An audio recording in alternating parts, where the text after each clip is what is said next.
Before we start, more big news! The first Patreon goal for covering Xenogears has been hit.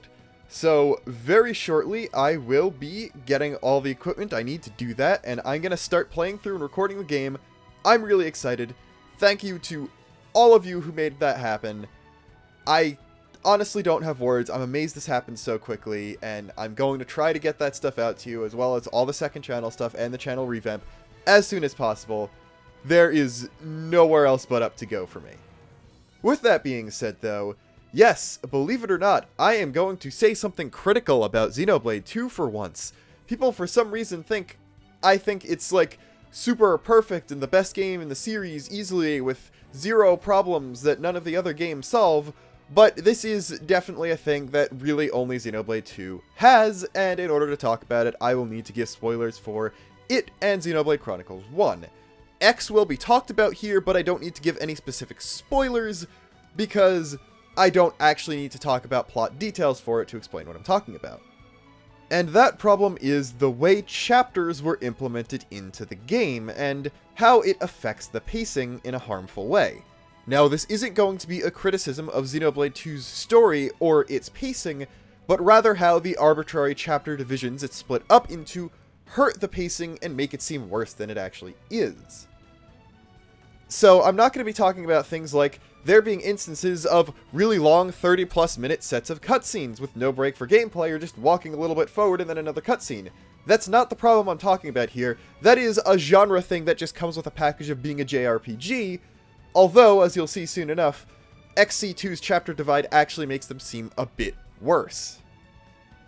I'm going to be using X as more of a contrast piece than a comparison piece compared to 1, because obviously 1 and 2 are much more similar, and because X should technically not have any pacing problems at all, because it's a game where you choose when to do the next story mission outside the beginning, so you make your own pacing, and if you don't like the pacing, it's kind of your fault. 1 was divided into 16 chapters instead of 2's 10, according to the Minato secret files, but these are never used in-game besides there being a system save prompt where you could just choose to save there in between sets of cutscenes at the end of every chapter. I'll explain later, but not using them in-game was smart because they would have given 1 the exact same issues 2 has, and even worse. While 1 did have chapters, giving them to 2 sort of seems like a thing they just chose to do because, oh, X also had chapters, kind of neglecting the fact that X was a completely different style of video game, and chapters mean completely different things to the two games, and also that X's chapters were implemented in a way so that progressing in the main story was doing the exact same thing as completing any other quest or mission in the game, which is to keep the exact same feedback loop and the same formula going throughout the entire experience. We can all agree that 2 is the most generically anime Xenoblade, so it does make sense that the first few chapters fall into the formula of shonen story arcs.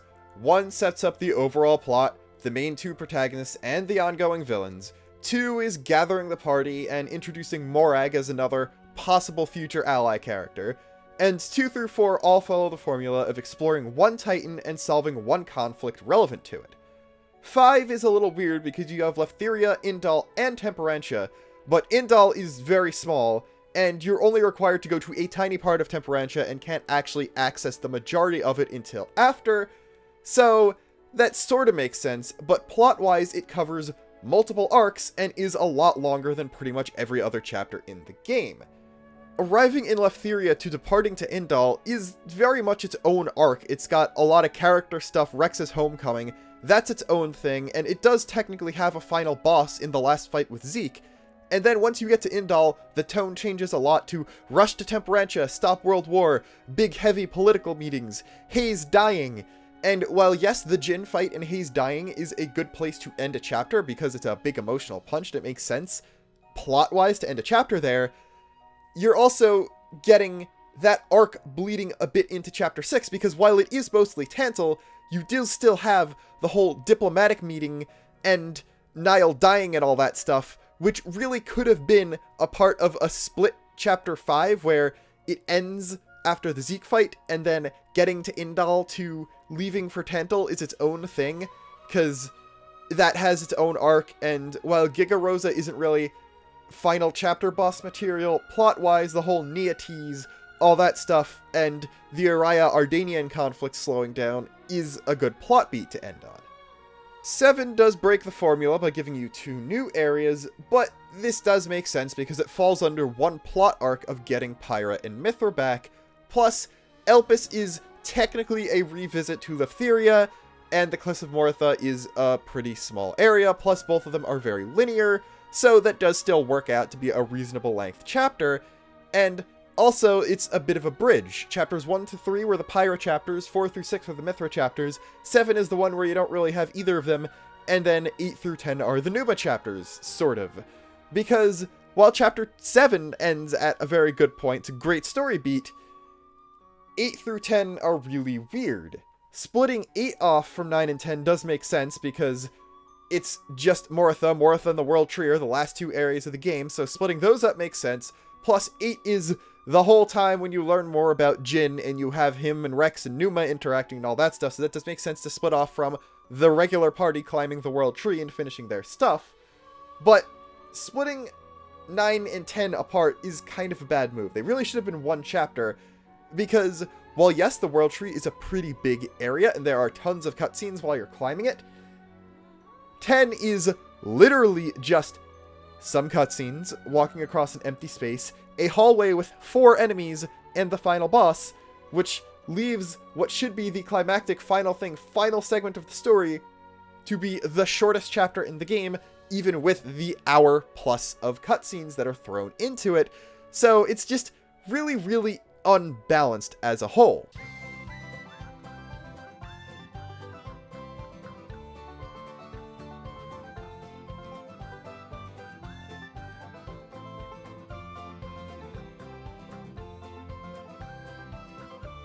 The chapter splits also make the long cutscene blocks seem even longer, because all of the chapters both begin and end with a few of them in a row. So it's like, beat boss, tons of scenes. Oh cool, the chapter's ended, now it's a new chapter. Let's just get this one scene out of the way and then I can play the game again.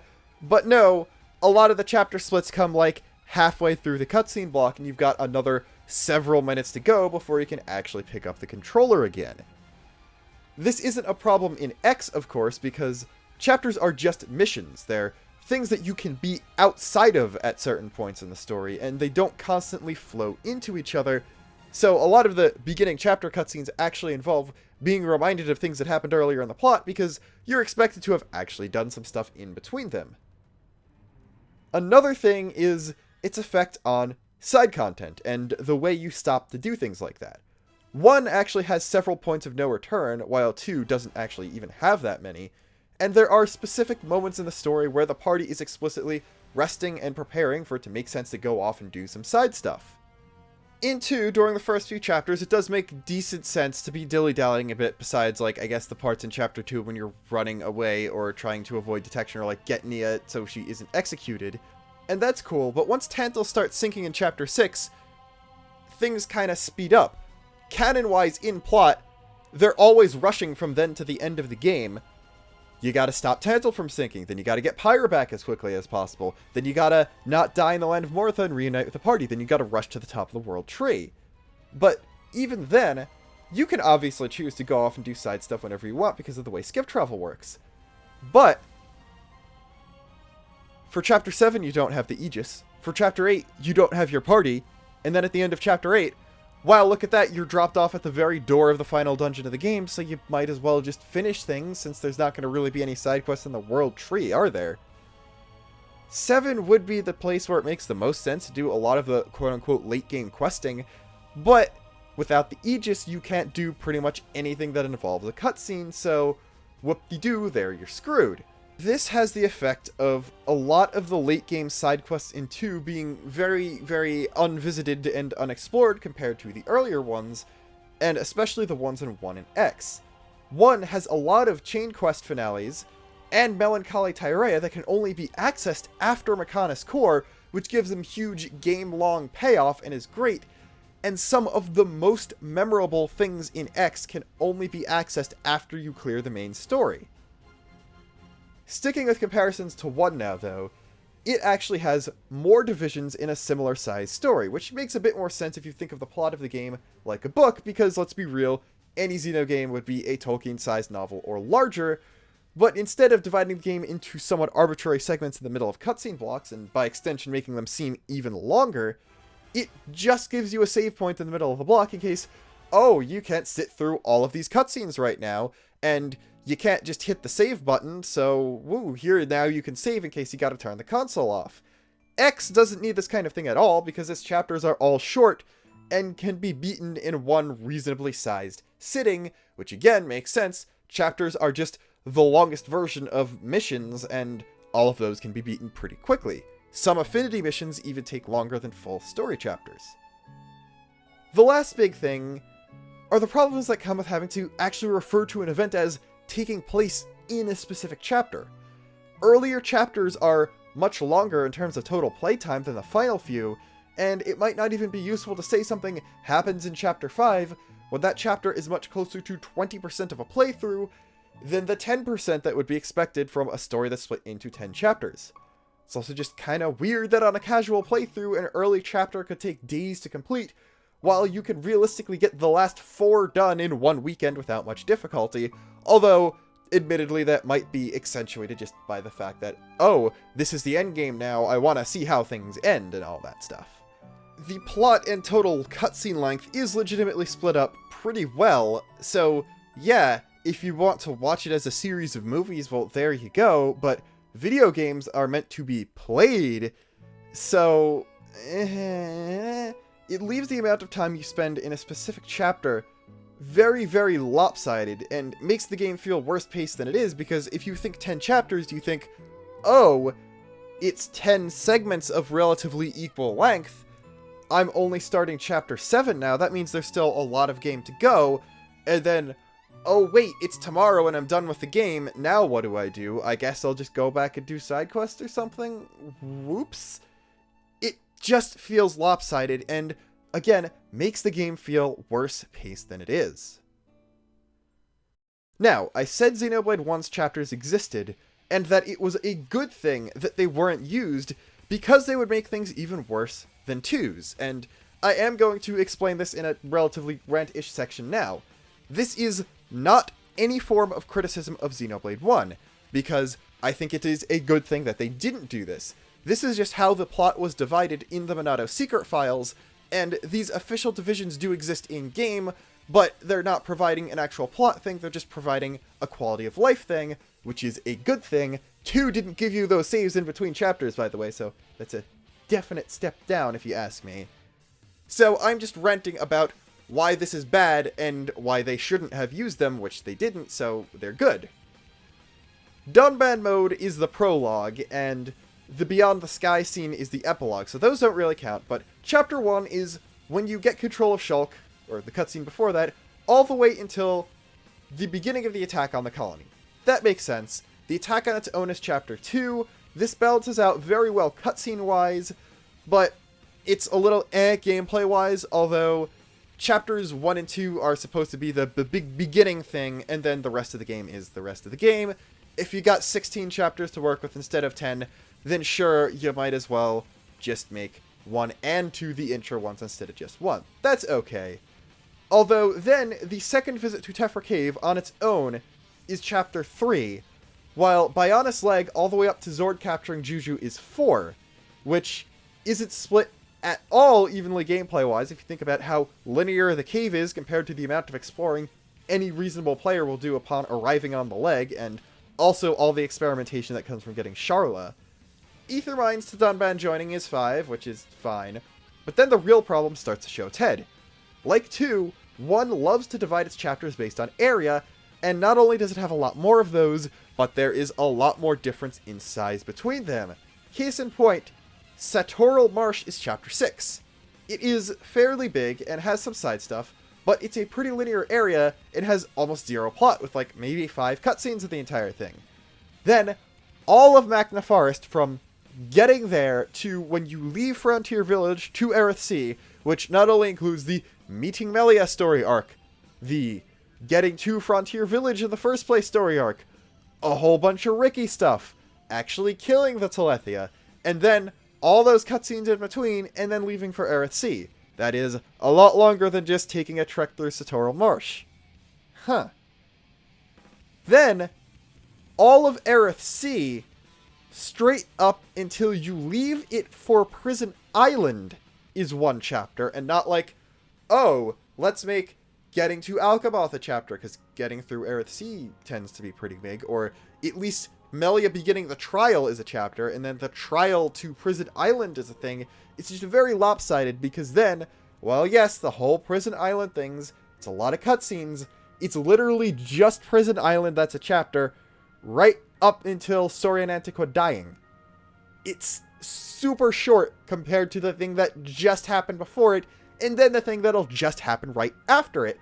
Because, wow, look at that. All of Valak Mountain up until Eggle showing up, and you arrive in Sword Valley, is Chapter 10.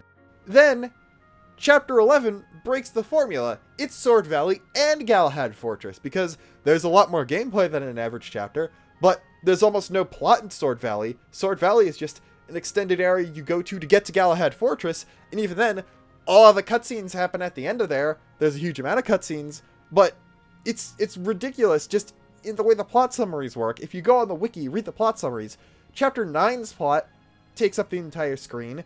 You could fit 11's and 12's on screen easily, because by the way, Chapter 12 is Shulk waking up on the beach on the Fallen Arm until you get to Mikal. That's like 40 minutes of gameplay in a 100-hour game. The next 3 chapters are legitimately okay, though. 13 is everything after halfway through the Mikal conversation to the end of the first Jadeface fight. Lengthwise, that's pretty good. It gives you part of the Fallen Arm and all of Mechonis Field. Fallen Arm, you don't actually need to explore much to progress in the story. Mechonis Field is a relatively linear area. I think it would make sense to have a chapter end right before you enter Mechonis, because that's a very big plot beat, and being told to kill the person who is already the villain of the game isn't really as strong as, wow, we are super entering enemy territory for the first time now. But then it would make all of the Mechonis Ascent one chapter, which you probably wouldn't want to do. So Chapter 14 is then pretty okay lengthwise, because it's just all of the Central Factory, all of Agniratha, and ends with the Egil fight there, and Gato sacrificing himself to save the party. That's fair enough, that makes sense. And then the next chapter, Chapter 15, is super fair, because it's just, okay, now we're regrouping, now we need to get into Mechonis Core and do all that stuff. So that one ends exactly where you would expect it to, with Dixon shooting Shulk. You might notice, though, we've just got to Dixon shooting Shulk, and Zenza about to come out, and there are only 2 chapters left in the story. So what's up with that? Well, Chapter 16 ends with the group escaping back to Colony 6. It makes sense to have another game-mandated save there, or game-prompted save, because of the huge amount of cutscenes and the whole fighting without Shulk that just went on that you probably don't want to redo. But let's see how much that actually entails. That is Zenza coming out and explaining himself, Mainith Fiora fighting Zenza, Mainith sacrificing herself, the run back to Junks, the boss fight on Junks, and then the whole Callian stuff and everyone arriving back on Colony 6. That means Chapter 17 covers the rest of the game. So, let's see what that is. That's landing in Colony 6, a bunch of cutscenes there, that one huge Telethia fight without Shulk, Shulk coming back, the party reuniting and doing all that stuff, then the other Junks flight, all of Bionis Interior, all of Prison Island 2, all of Space Memory, all of the end of the game right up until Beyond the Sky starts playing. It's kind of ridiculous that they'd think to divide post-Mechonis Core game into 2 segments and not more. Like, that is 20% of the game covered in 2 out of 17 chapters. That is just, it's super stupid. It's also 2 very large areas, Bionis Interior, Prison Island 2. They're linear-ish, but they are 2 very long and distinct dungeons, by the way. Like, if you're gonna only split it into 2 chapters, at least do all of the Zenza stuff up until Shulk coming back and that first fight with Shulk back with a replica Monado. That would at least be a decent place to stop, and then you have just the last 2 areas at the end of the game being let. These that weird other cutscenes. It is awful, and it's a very good thing that they didn't actually use it, because it would have made things seem really bad and even worse than the Xenoblade 2 thing that I was talking about.